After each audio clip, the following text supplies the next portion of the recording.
Hi. Welcome to another episode of Tech Universe. AI is the company, of course, behind the artificial intelligence tool ChatGPT that has the potential to revolutionize how people work, shop, and interact. The next thing I covered from Openai was their dexterous robot. Many years later, the firm brought out their smash hit AI generator, Darlene, followed closely by its text generator, ChatGPT. And this has now become a global sensation.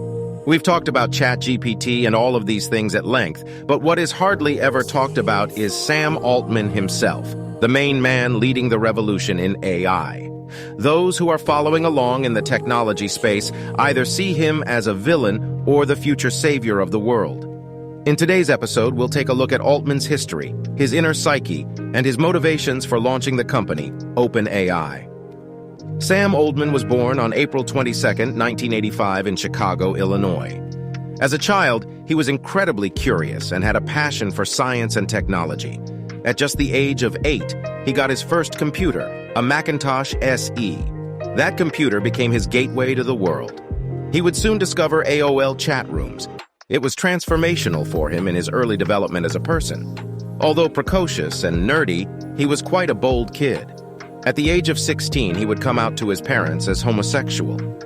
At the time, he was attending John Burroughs School, a private prep school in St. Louis, Missouri. There were incidents at the school about his sexuality that caused him to think a bit differently and challenge the world with new ideas. After graduating high school, he got into Stanford University to study computer science. Soon, though, with two of his classmates, he started developing a mobile app called Looped. This was the early era of Facebook and Twitter. Everyone was curious about what each other was up to and what was on their mind, but no one was able to share their location just yet. Looped was based on this exact idea. It told your friends where you were. Although somewhat frowned upon for security reasons today, back then in the early 2000s, it was a cool and novel idea. Looped was one of the first mobile apps that allowed users to share their location selectively with other people.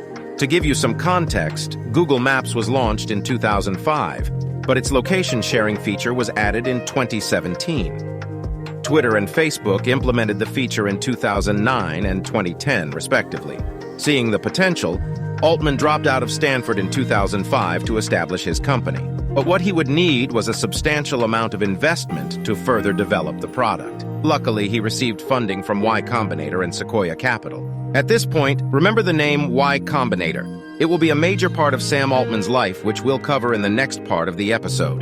In the summer of 2005, Altman worked tirelessly. He was meeting with mobile carriers and convincing them to feature the app. Back then, there was no app store. Neither Google nor Apple was providing a service like that. Remember, smartphones look like this. So knocking on the mobile carrier's doors was the only option. His hard work did soon pay off, and the app's valuation rose to $175 million. Despite the valuation, consumers never bought the app. Altman later would say to The New Yorker, "We had the optimistic view that location would be all-important. The pessimistic view was that people would lie on their couches and just consume content." And that is what happened. In 2012, he and other founders sold the company for $43 million. After selling the company, he broke up with his long-term partner, Nick Sevo, who was also the co-founder of Looped.